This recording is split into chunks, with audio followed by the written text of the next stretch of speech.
Bismikallahumma ahya wa amut. Ya Allah, dengan nama Engkau aku hidup dan aku mati. Maknanya kalau aku matilah malam ni, kita mati telah mengucap nama Tuhan. Sekurang-kurangnya jangan tak baca terus tidak. Bangun saja tidak nak baca awak. Nabi ajak bangun daripada tidur pagi esok, Nabi kata baca tahlil walau sekali. Lalu apa yang dia dapat? Allah ampunkan dosanya walaupun sebanyak buih dulu. Tahlil apa?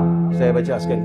La ilaha illallah wahdahu la syarika lah, lahul mulku wa lahul hamdu yuhyi wa yumit wa huwa ala kulli syai'in qadir. Sekali saja Allah ampunkan dosa kita sebanyak buih dulu.